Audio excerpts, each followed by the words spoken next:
Desde Estados Unidos ya no saben qué hacer para que Joe Biden retroceda. Han salido diversos personajes a decirle que es imposible luchar contra Rusia, pero él no entiende. Ahora, un ex general estadounidense le ha dicho directamente que enfrentarse a Putin será peor que la Segunda Guerra Mundial. Tenemos un video para ampliar esta información, pero antes de eso quiero informarles que ya está disponible la opción para unirse. Señalen el botón de unirse en el canal y por una contribución económica pequeña podrán disfrutar de diversos beneficios. Ahora sí, vamos con el video, Lorenzo. El general estadounidense entró en pánico. Las palabras brotaron de su boca con un temblor que no logró ocultar.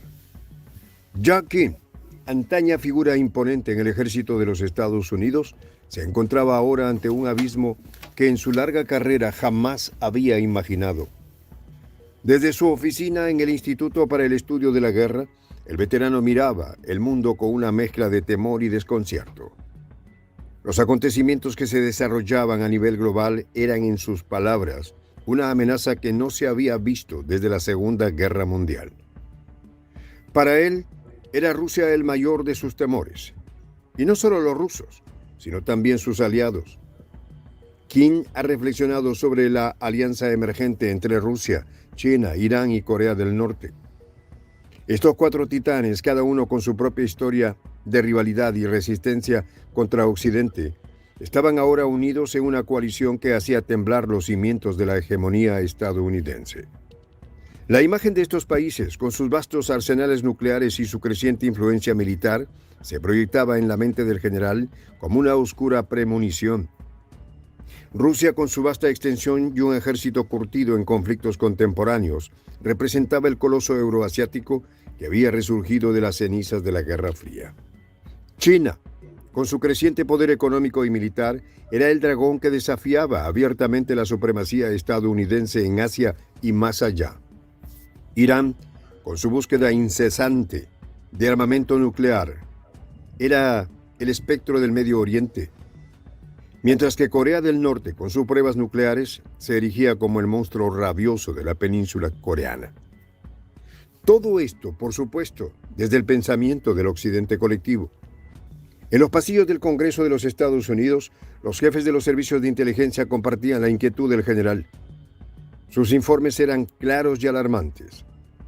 La unión de Rusia, China, Irán y Corea del Norte constituía una amenaza sin precedentes para su hegemonía.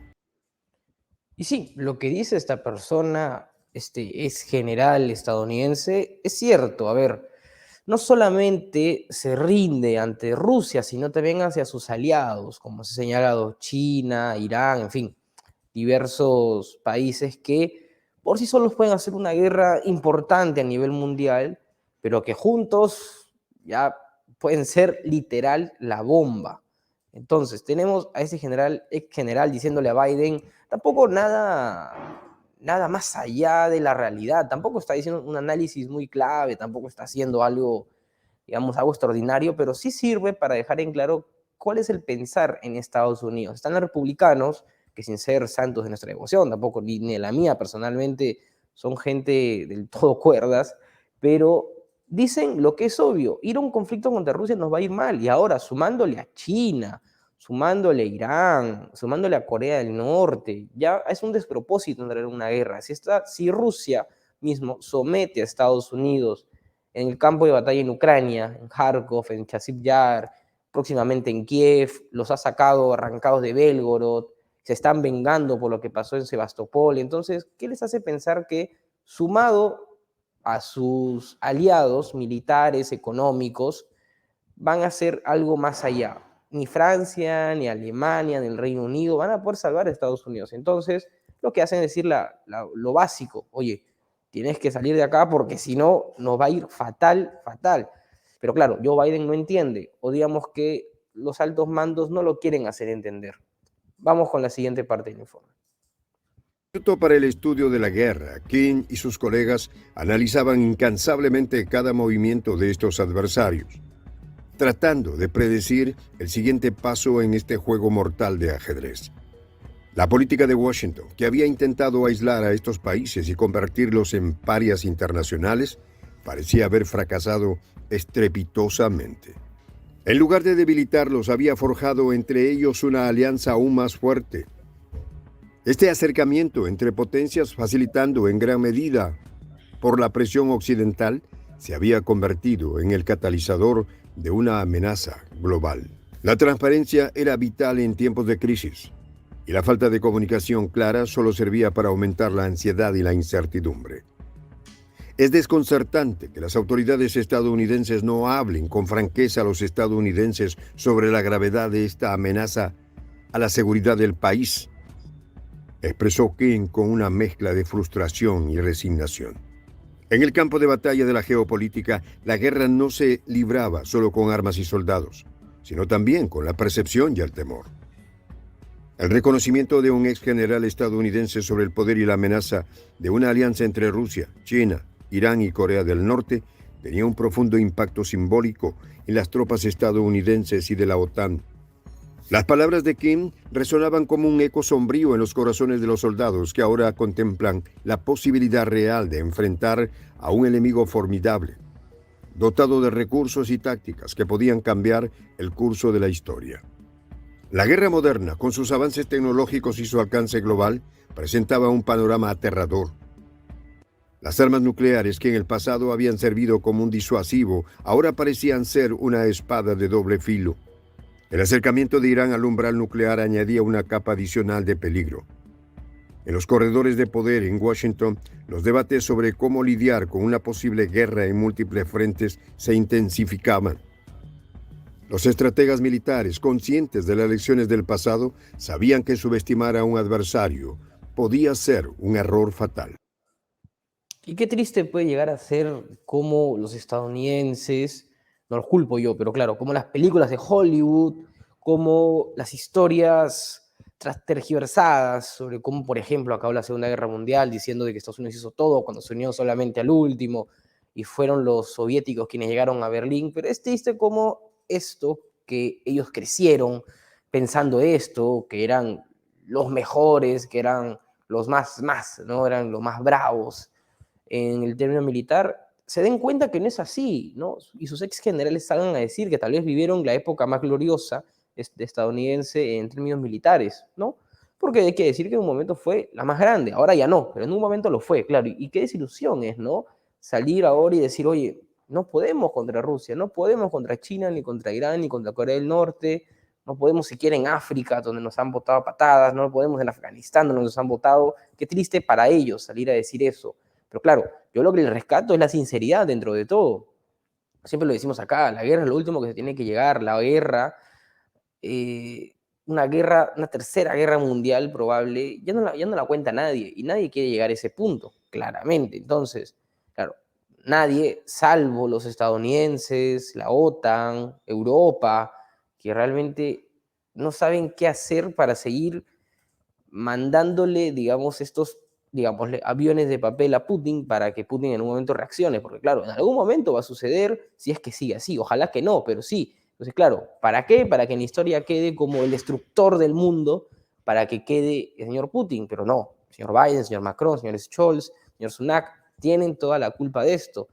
Yo, nuevamente, esta persona que está diciendo esto no me parece tampoco un genio político, un genio militar, el decir lo que todos sabemos, pero sí es resaltante saber que desde la esfera militar estadounidense le llaman a Joe Biden y a todas las personas que por algún momento lo pueden estar manejando y decir, oye, para con esto porque si no, no las vamos a contar.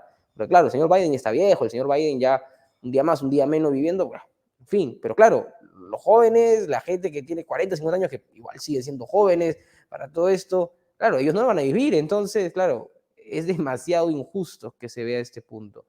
Yo aplaudo esto, tampoco sin endiosar claramente a este ex militar, porque al fin y al cabo está desde ese lado, y lo que dice es únicamente intereses de ellos, pero oye, si esto sirve para bajar las tensiones a nivel bélico, todo cuenta.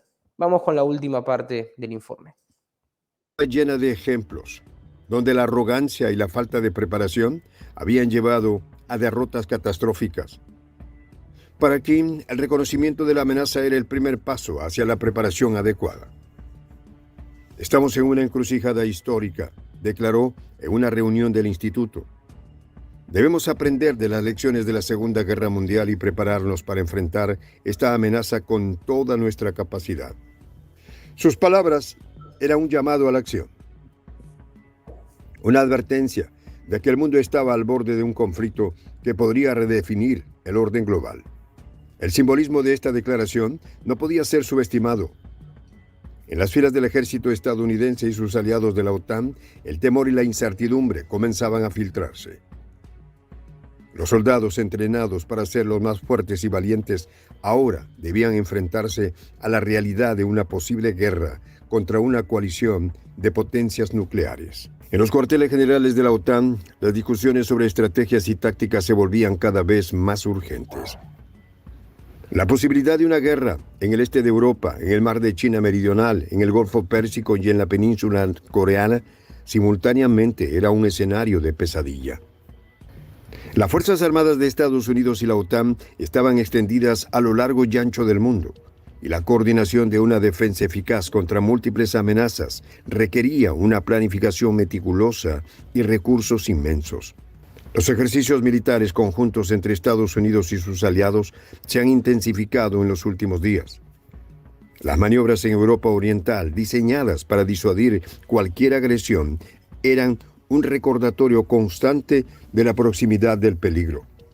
En el Pacífico, la presencia naval estadounidense se reforzaba para contrarrestar la creciente influencia china.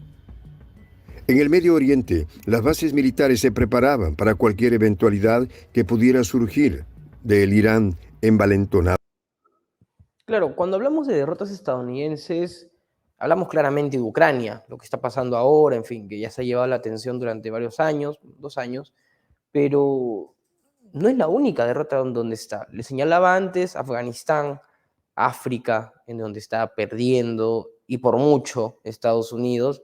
Pero claro, no se habla del tema del mar de China Meridional, un tema, por ejemplo, netamente de esa zona, un tema, una disputa marítima, en donde hay muchos países metidos, sobre todo Vietnam, por ejemplo, pero que claro, al fin y al cabo son cuestiones que se tienen que conversar entre cada país. Pero claro, ¿qué hizo Estados Unidos? Me acuerdo hace más de un año, casi 2 me parece, que Kamala Harris viajó a Filipinas, viajó a Vietnam y quiso seducir a Vietnam para salir a decir, oye, si quieres te ayudo con este problemita que tienes con China. Claramente, no porque sea un defensor de los términos de límites marítimos, no porque sea la Corte de la Haya, no, sino porque tiene intereses, primero, en apoderarse de esta zona, de estar cerca a China, como quiso hacer con Ucrania, y también porque claramente le sirve darle un cabe a uno de sus más grandes enemigos. Bueno, ¿qué pasó? Vietnam dijo, tengo un problema con China, sí, pero tú no vas a estar acá en este problema, no voy a meter otro problema a este que ya tengo, chao, la voto. Kamala Harris se regresó a Estados Unidos de Vietnam, muy triste, pero claro, ese es el punto, las pérdidas, porque claro, acá no hubo un conflicto, no hubo una guerra de por sí, pero yo les pregunto, ¿acaso esto no también señala una derrota que ni siquiera los países que ellos determinan como pequeños, aunque Vietnam lo mandó por un caño en la guerra de Vietnam, pero claro, que estos países digan, no, tengo un problema, sí, pero no quiero tu ayuda, ¿no es una derrota también? Es una derrota, por supuesto que es una derrota. Los Estados Unidos acumula derrota tras derrota, y que se vaya de Ucrania es una posibilidad latente, si es que siguen estos consejos que no lo dice un ruso, no lo dice Prensa Alternativa, no lo dice un chino, no, lo dice un general, ex general estadounidense que dice, basta ya, no queremos seguir pasando penurias en la parte del mundo que sea. Pero claro, pasan penurias en Ucrania, en Asia, en África, lo más probable es que después pase en su propio país. Y está pasando en Cuba. Tal vez llegará a Florida en un determinado momento. Depende qué hará Joe Biden. Yo los invito a dejar un like, a suscribirse, a comentar esto y otros videos para que ustedes puedan dejar sus impresiones, preguntan, puedan debatir siempre con respeto. Nuevamente los invito a unirse a la familia Prensa Alternativa, una pequeña contribución económica con, creo yo, que unas ventajas más que amplias. Mi nombre es Fabricio Torres, conmigo serás en otra ocasión. Nos vemos.